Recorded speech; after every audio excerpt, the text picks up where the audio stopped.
Oke, halo semuanya. Nama saya Muhammad Rizal Farisi dan pada kesempatan kali ini saya akan coba menjelaskan tentang bagaimana cara membuat modul untuk UDU 16 gitu ya. Oke, jadi di sini kita udah login dulu sebagai apa namanya? Sebagai administrator. Ini juga udah di database yang baru. Kita nyalain debug mode-nya dulu. Sebentar.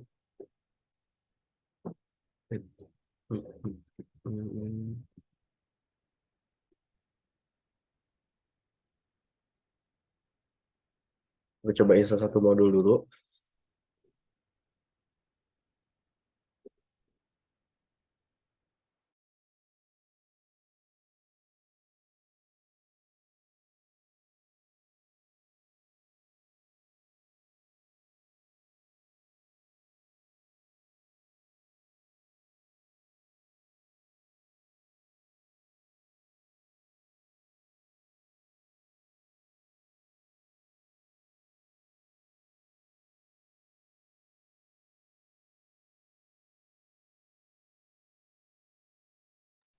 Oke, sembari menunggu, saya akan sedikit menjelaskan tentang nanti prosesnya bagaimana ya. Jadi, untuk modul di Udu ini, itu memang bisa dibuat secara custom gitu. Jadi kita, siapapun gitu ya, bisa membuat modul untuk Udu 16 gitu. Nah, di sini saya akan mencoba menjelaskan secara sederhana saja tentang bagaimana proses pembuatan modul tersebut. Nah, salah satu hal yang harus kita lakukan pertama adalah kita lihat di bagian Kita lihat di bagian sebentar, kita ke file Udu kita ya.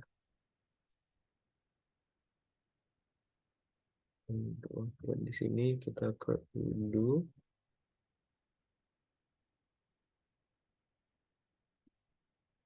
Iya, begini.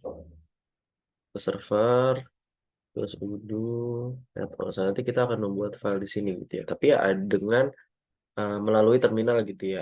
Ada kata kunci tertentu gitu. Caranya adalah kita buka dulu ini ya, server ini dengan VS Code ini sudah saya buka di sini.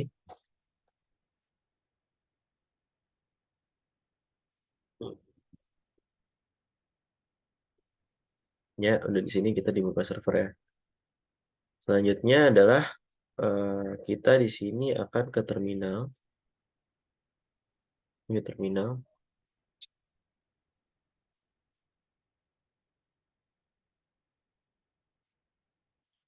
Di sini kita akan menggunakan Python untuk membuat file. Jadi kita akan melakukan di sini nih. Jadi kita akan melakukan ketik ini, kita akan udo bin scaffold minte default nama modul kita udo add-ons. Tapi sebelumnya kita harus Python dulu. Nah, Python di sini itu harus kita konfigurasikan nanti lewat environment di device kita. Jadi nanti kita pada saat membuat ini Python yang kita harus taruh Python ini paling atas. Jadi nanti kalau misalnya kita ketik Python di sini, itu Python yang diakses adalah Python dari Udo-nya gitu ya. Nah ini kalau bisa dilihat, ini itu adalah Python yang ada di sini. Gitu ya. Ini ada Python ini. Jadi nanti dia akan Python yang kita akses langsung dari sini. Sip. Kalau konfigurasi tadi sudah selesai gitu ya. Caranya tadi ya coba tinggal add variable aja gitu.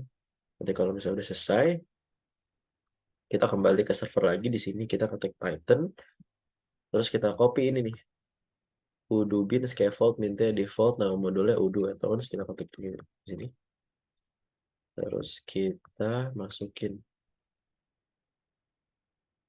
namanya misalnya modul custom, kita tinggal klik aja.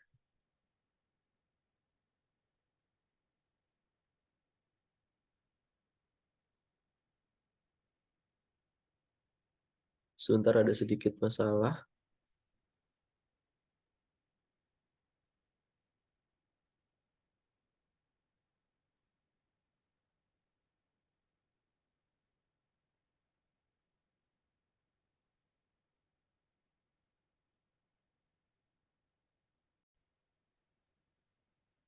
Oke, jadi tadi ternyata ada sedikit kesalahan karena kita harus mengakses PowerShell atau terminal itu dengan admin gitu ya. Jadi jangan lupa nanti kita masuk ke VS Code juga dengan admin. Nanti baru bisa kita membuat atau apa namanya menambahkan folder untuk modul custom. Oke, jadi caranya seperti ini. Kita pakai yang ini aja, yang modul custom. Nanti kita coba cek apakah akan muncul. Nah, ini udah nggak ada masalah. Coba kita ke Udo, terus ke add-ons, kita cari modul custom. Nah, ini udah ada. Nah, jadi nanti di sini kita baru bikin-bikin nih. Kita ubah model-modelnya kayak gimana, view-nya kayak gimana, di manifestnya juga seperti apa. Gitu ya. Jadi nanti terserah kita mau bikin modul ini terserah kita mau kayak gimana bentuknya. Cuma untuk tutorial kali ini saya akan mendemonstrasikan untuk modul custom yang saya buat dan itu sudah jadi gitu ya.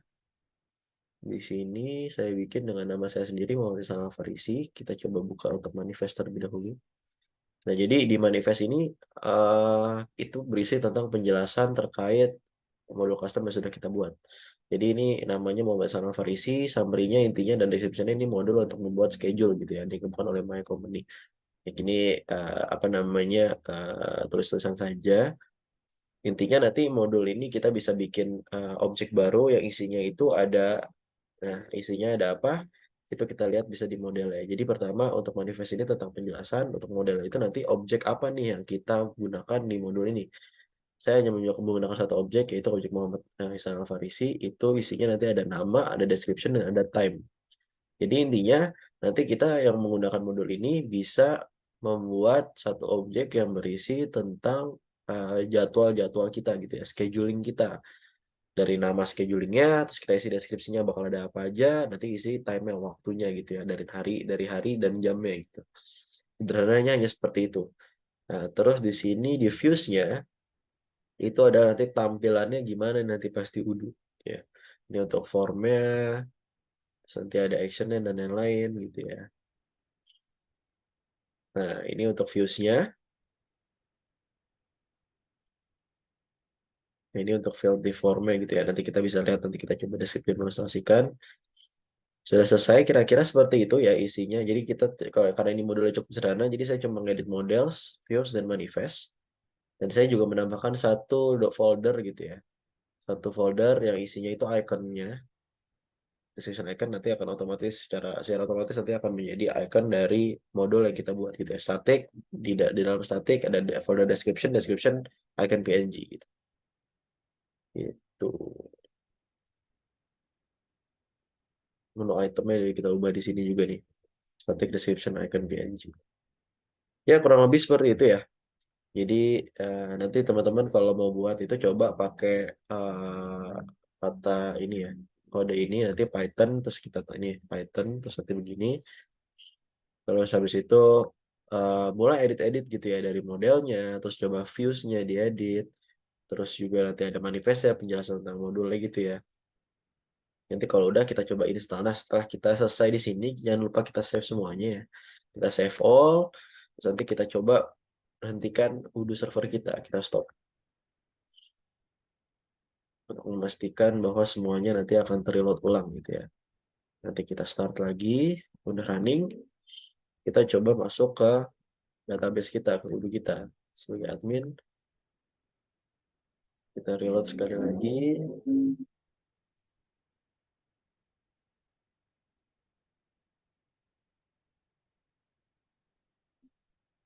Nah, terus nanti kita ke setting dulu, kita nyalain debugnya dulu. Oke, terus kita ke apps.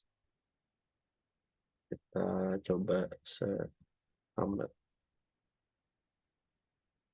Nah, ternyata sudah ada ya. Jadi apa namanya teman-teman mungkin kalau misalnya belum ada dicoba untuk update apps listnya gitu ya, di update nanti kalau misalnya sudah sesuai akan muncul gitu layaknya modul-modul pada Udo gitu ya. Ini untuk install kita klik activate aja.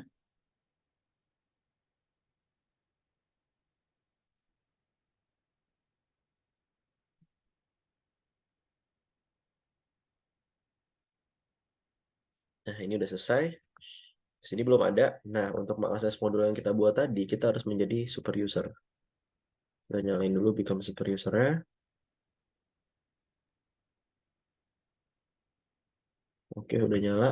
Nah, ini udah muncul nih. Modul Muhammad Ihsan Al-Farisi. Jadi cukup cukup sederhana ya. Modulnya hanya begini-begini aja. Di sini sudah catat jadwal kamu. Ini yang tadi di view. Nah, terus nanti kalau misalnya udah selesai, kita bisa klik new nih. Jadi ini gunanya untuk membuat jadwal, kita klik new aja. Kita masukin namanya, misalnya meeting BEM. Deskripsinya membicarakan program kerja HUT RI 2023. Time-nya misalnya kita minggu depan tanggal 22. Jamnya kita masukin misalnya jam 10 pagi gitu ya. Jam 10 pagi. Kita save. Nah, jadi ini udah selesai nih. Ya intinya seperti itu ya. Jadi modul ini memang berfungsi untuk menuliskan atau memasukkan jadwal. Cukup sederhana. Untuk teman-teman nanti mungkin kalau ingin buat modul yang lebih kompleks lagi bisa diekspor lagi sendiri. Nanti kita mungkin misalnya menyambungkan antar objek dan lain-lain gitu ya untuk ngisi field. Nah itu nanti itu tidak dibahas di sini, tapi mungkin bisa teman-teman cari sendiri gitu ya. Tapi sederhananya kira-kira kalau mau buat modul, awal yang harus dilakukan pertama-tama ya tadi seperti yang sudah saya jelaskan sebelumnya. Ya mungkin cukup sekian yang bisa saya jelaskan. Kurang lebihnya mohon maaf. Apabila ada yang ingin disampaikan silakan disampaikan. Apabila apa yang ingin ditanyakan silakan ditanyakan. Semoga bermanfaat. Terima kasih. Saya tutup videonya.